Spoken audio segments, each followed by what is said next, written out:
আজ আমরা একটি বিমের এস্টিমেট করব। মূলত এই এস্টিমেটটি আমরা যখন বিভিন্ন প্রাইভেট জব সেক্টরে যাই, রিটেন পরীক্ষা হয়, তখন আমাদের এই ম্যাথটি আমাদের মূলত আসে।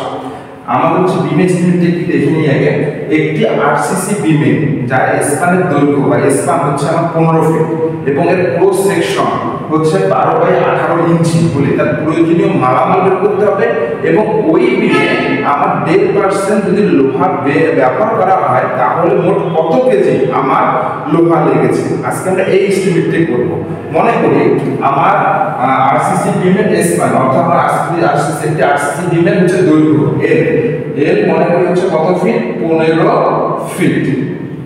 আচ্ছা, এটা কি বললাম, ক্রস সেকশন 12/18। মনে করি আমি এই যে একটি বিম, এই যে একটি বিম যার হচ্ছে এইটা হচ্ছে ডিপটা হচ্ছে 18 ইঞ্চি আর এটা হচ্ছে আমার 12 ইঞ্চি, এটা প্রস্থ। ঠিক আছে। আচ্ছা, এটাকে বলি আমরা ডিপ, এটাকে বলি আমরা বি, অর্থাৎ বি হচ্ছে 12 ইঞ্চি অথবা 1 ফিট এবং ডি আমাদের আছে 18 ইঞ্চি অথবা 1.5 ফিট।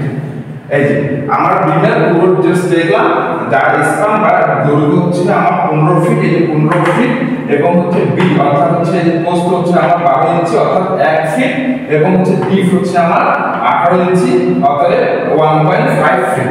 আচ্ছা, এবার ভলিউম বের করি আমরা। এই যে এইটা ভলিউম বের করব, অর্থাৎ VOLUME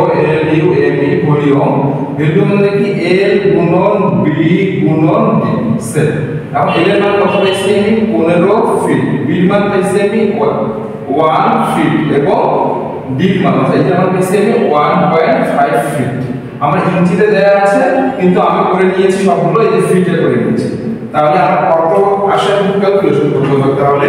আচ্ছা, আমার আসে হচ্ছে 15 ফিট গুণন 1 ফিট গুণন 1.5 অর্থাৎ আমার 22.5 আসে আমার 22.5।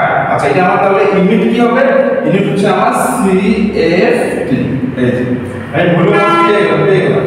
আমরা জানি আরসিসি কাজের ড্রাই ভলিউমের হচ্ছে 150% অর্থাৎ 1.5। আমরা জানি ড্রাই ভলিউমের শুষ্ক মশলার আয়তন আমরা জানি হচ্ছে কত পার্সেন্ট?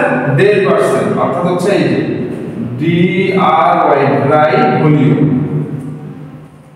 ভলিউম মোট সেফটি কত পেয়েছি আমি? এই যে এটা 22.5 গুণন ড্রাই ভলিউম কত বললাম আমি?